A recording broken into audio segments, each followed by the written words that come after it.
We need God. Do you have a relationship with God today? How do you know? Paano mo nalaman na meron kang relasyon talagang tunay sa Panginoon? Do you feel connected to God today? Brothers and sisters, the most important thing in life is your relationship with God. Mawala na po lahat, wag lang relasyon mo sa Panginoon.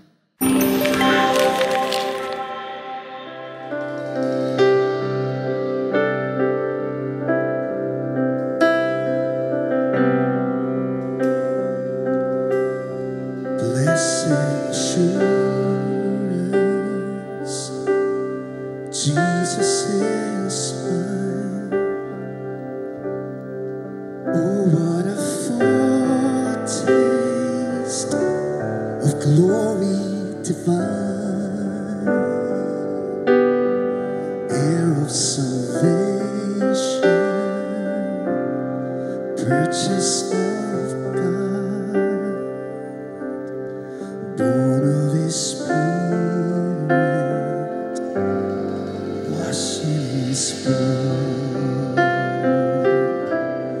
Blessed assurance,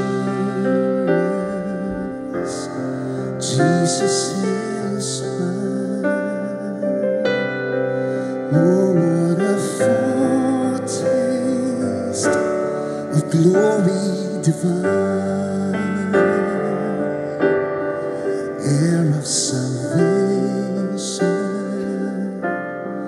purchased of God, born of His Spirit, washed in His blood. This is my story. This is my song, praising my Savior all the day long. This is my story. This is my song, praising my Savior all the day long.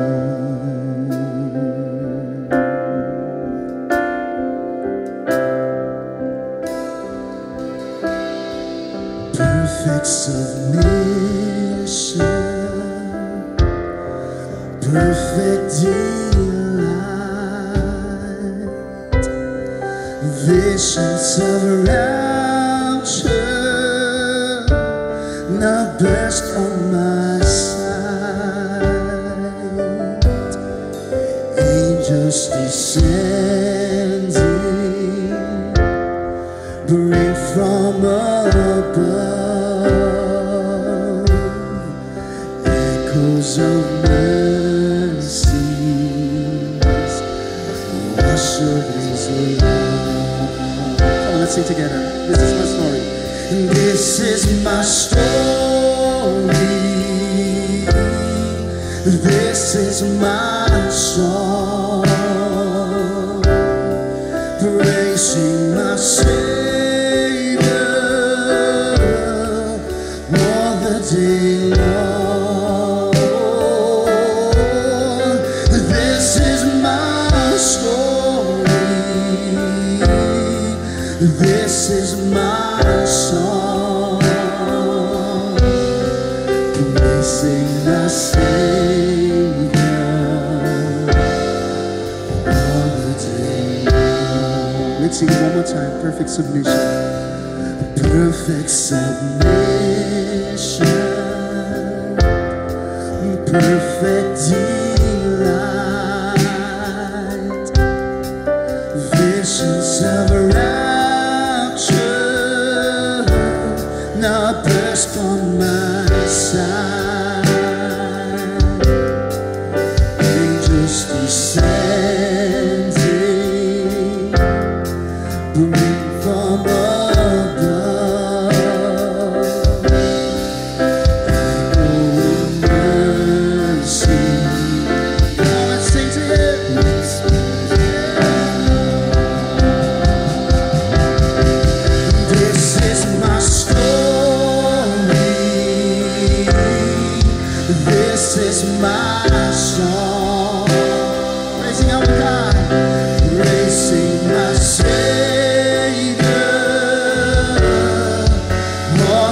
day long. This is my story. This is my song. This is my Savior.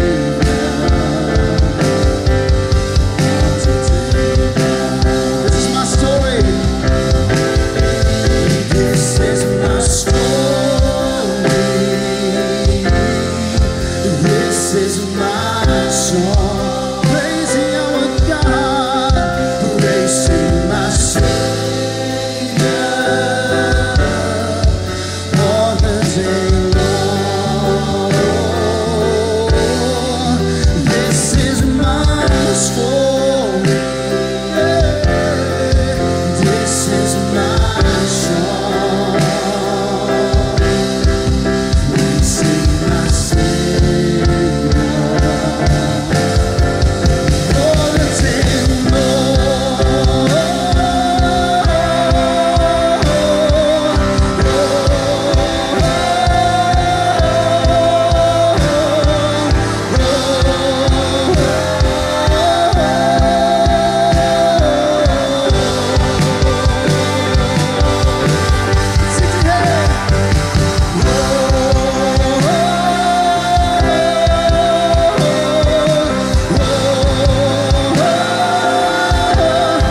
Let's adore Him. Can you lift up your hands to Him? Acknowledge His very presence. Let's sing hallelujah,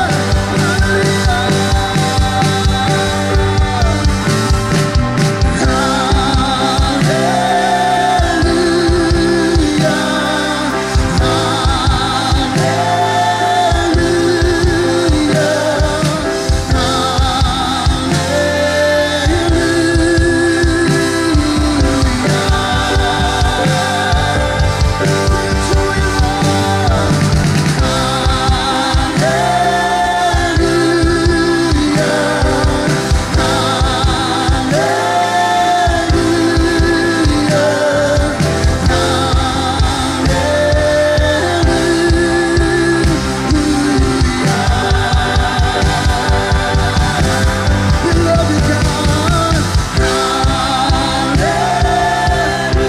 We will worship You in spirit and in truth. Oh, we magnify Your holy name.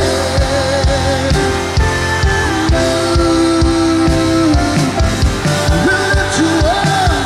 We'll lift You up. We'll lift You up.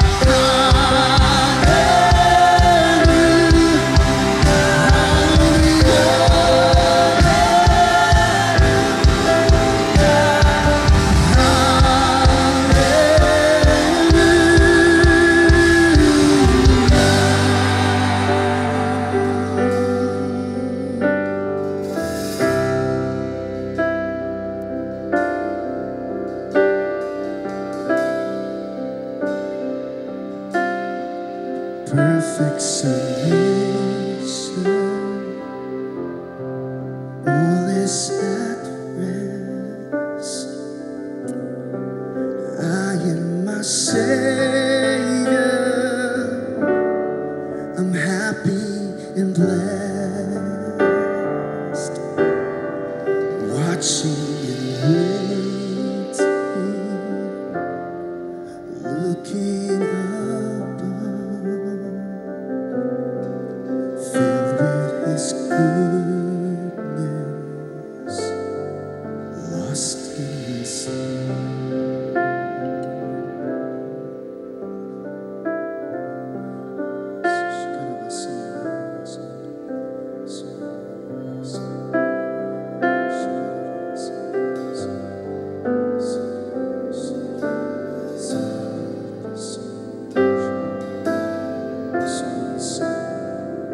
Magandang umaga po sa bawat isa. I'm so privileged to share God's word for you today, and we will start a new series.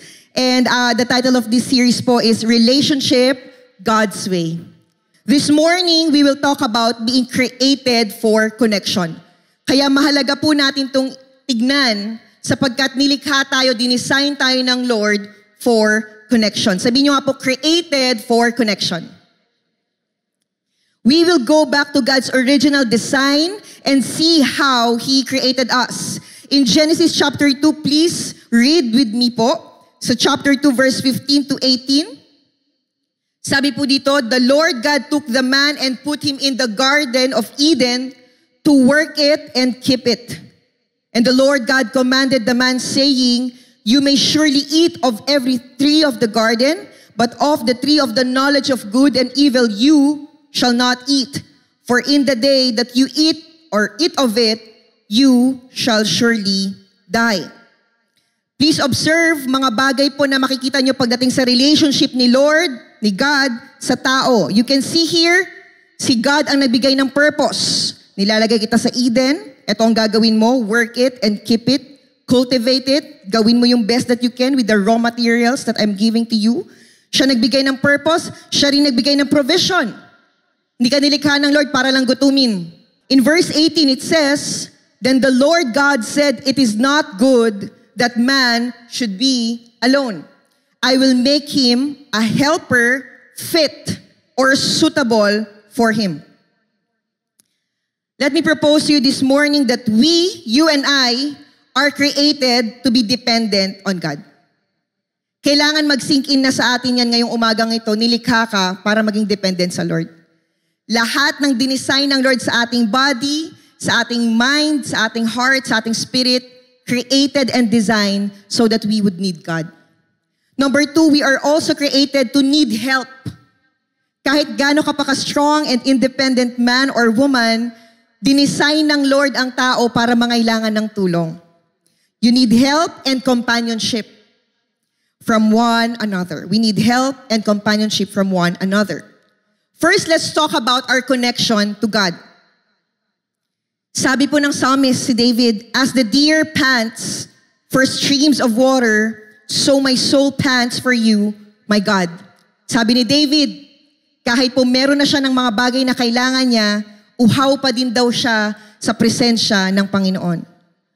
Because this psalmist po ang sinasabi niya, kahit meron na siya ng lahat, si David na po ito. Sabi niya, ang kanyang soul ay naglulong para sa kanyang Diyos. We need God. Do you have a relationship with God today? How do you know?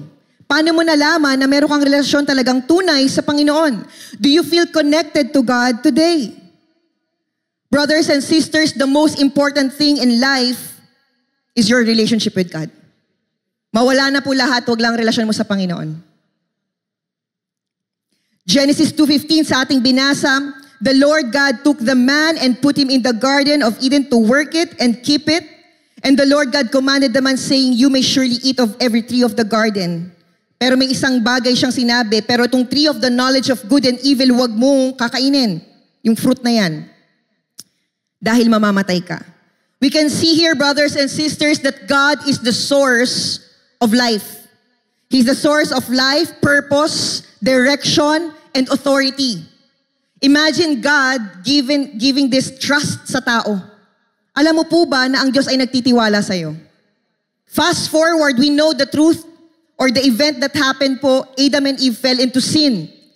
And what happened was God expelled, pinaalis, pinalayas ng Lord sa Garden of Eden po si Adam and Eve as a consequence because sin separates us from God. Pero ang good news ay mas makapangyarihan ang pagmamahal ng Lord sa anumang kasalanan. Siyang nagdudugtong, siya nagbi-bridge, siya nag-aayos ng ating relationship. What is our relationship supposed to be with God today? What is the quality of our relationship? Despite of sin and the fall po of humanity, meron pa ring foretaste or glimpse ng kung anong pwedeng relationship na meron tayo sa Diyos. Sabi muli po ni David sa Psalm 16:11, you will make known to me the way of life. In your presence, there is fullness of joy. I cannot count the many times that I quoted this verse because I always remind myself, ang tunay na kagalakan at buhay ay nasa Diyos lamang. In your presence, there is fullness. Sabi niya po, fullness. Kabuuan, fullness of joy, and in your right hand, there are pleasures forevermore. Lahat ng longing mo bilang tao, maraming longing ang tao. Some say there are 7 longings, kasama na po dyan longing for relationship, longing for purpose, lahat na po yan, you can only find it in God.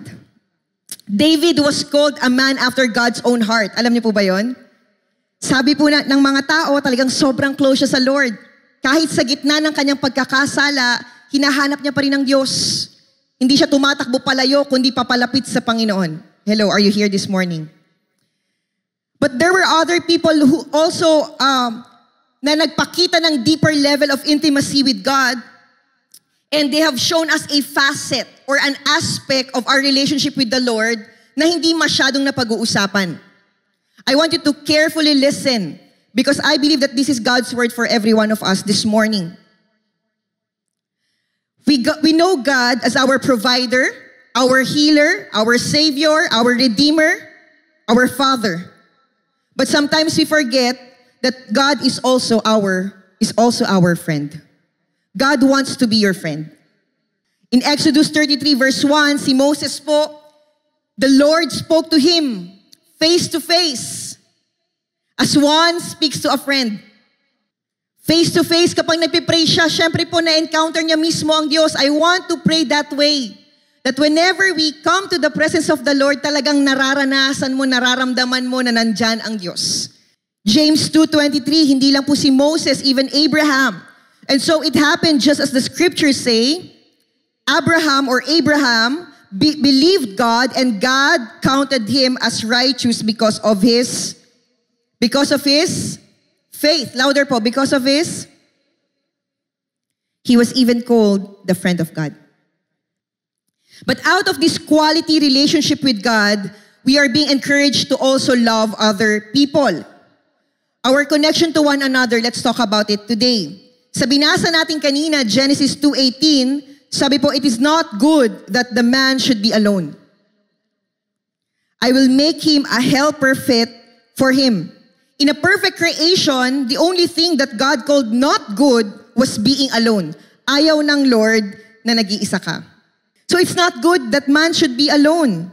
Now the context here, of course, is marriage, about Adam and Eve, when God created Eve po out of Adam. However, we can also see a broader truth na makikita po natin that people thrive in community po. Yan ang disenyo ng Lord, na merong community na kinabibilangan ang tao.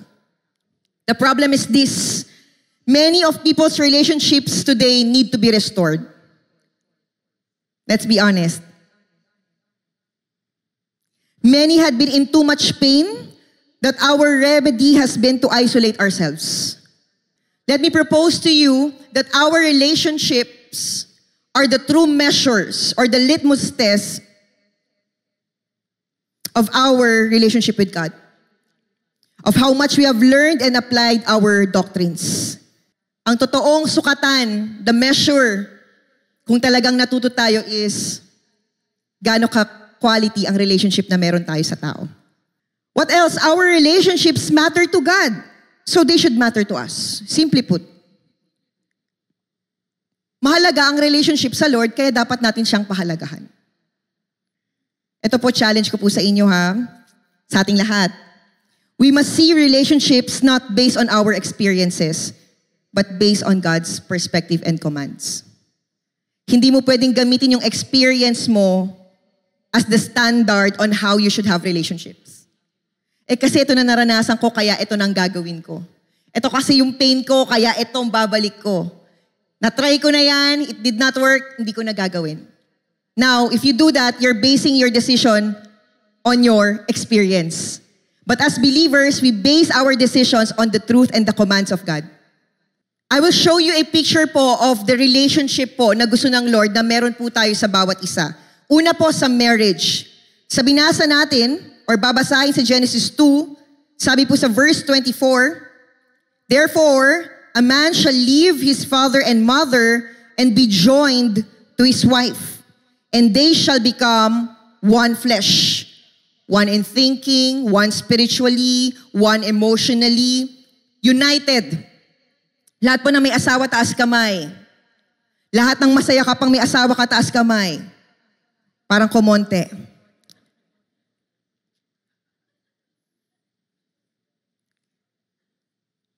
They shall be one flesh, become one flesh. And they were both naked, the man and his wife, and were not ashamed.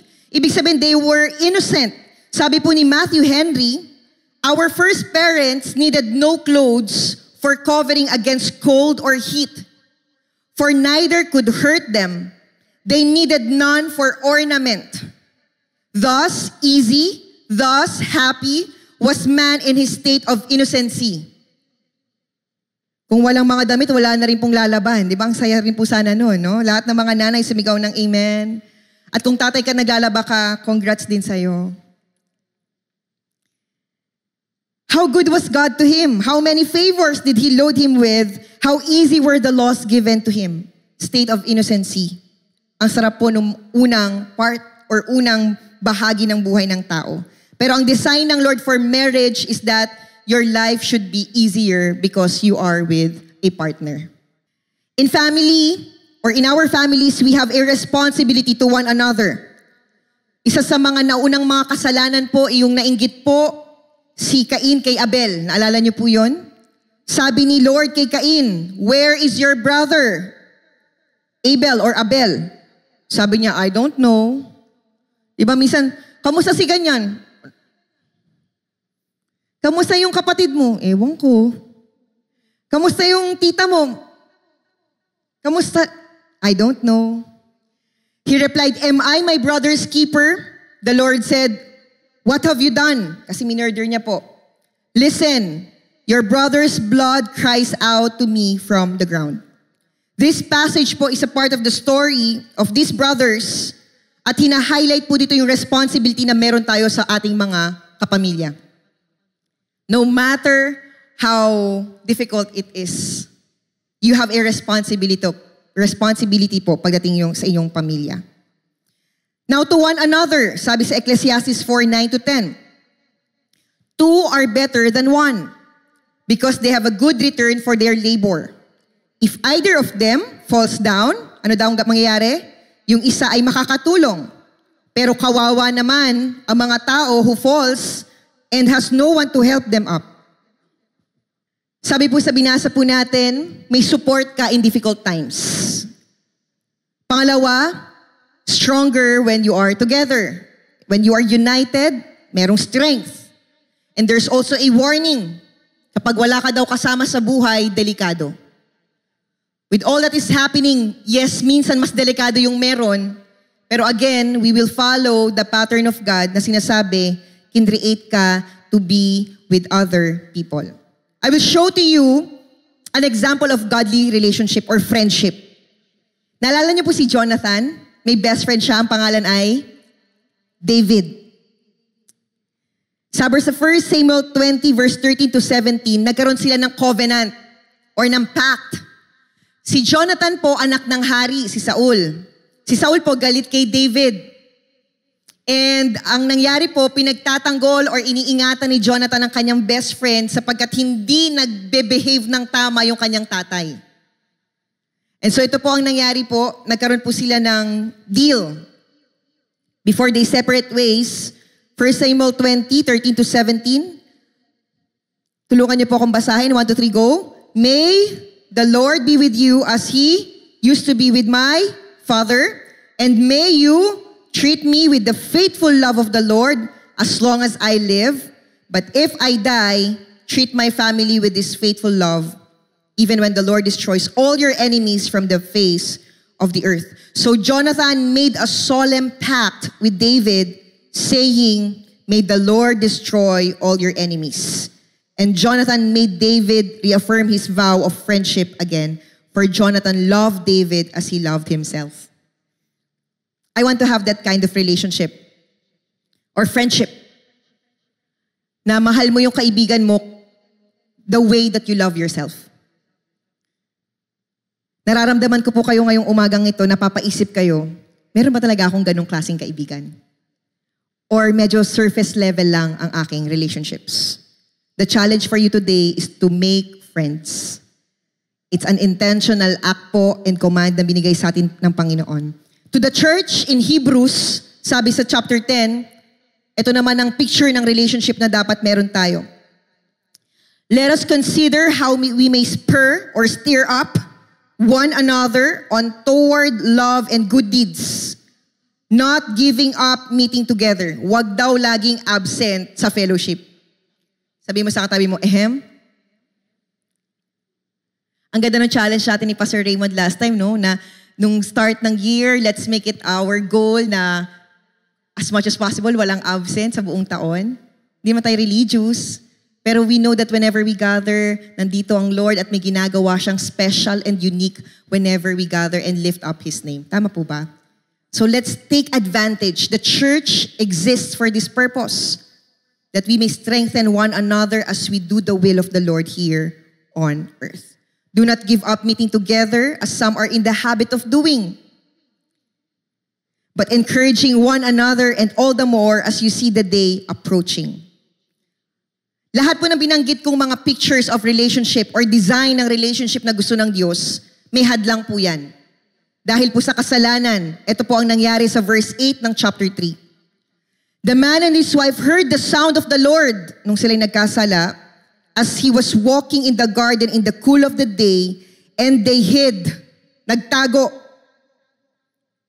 among the trees of the garden. But the Lord God called to the man. Ano pong tanong ng Lord? 1, 2, 3, go.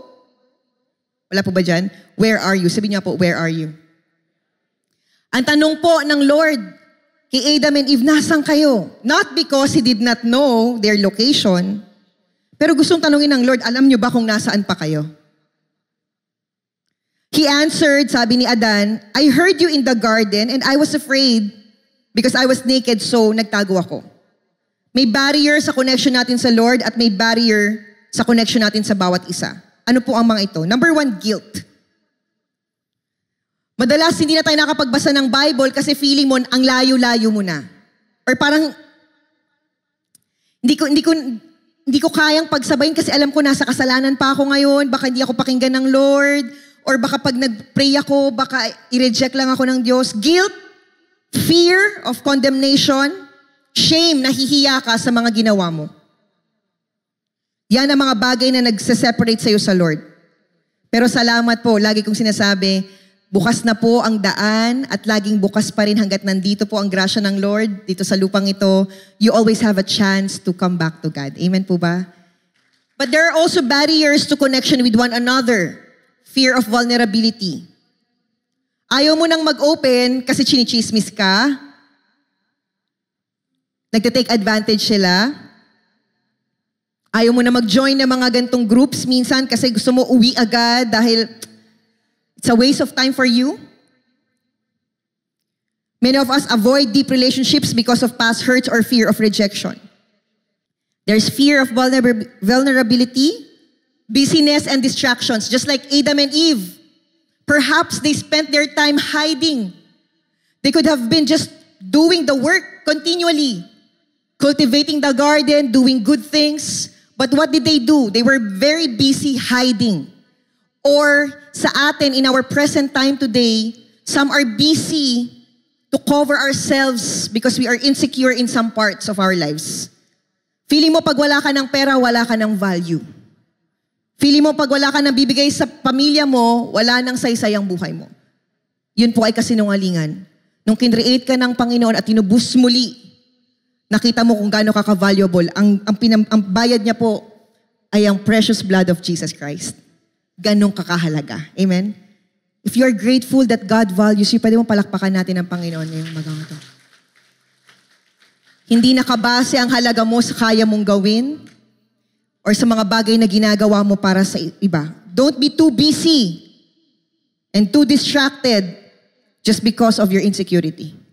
Pero gusto pong sabihin po sa inyo, kung nilagay ka ng Lord dito, there is a purpose.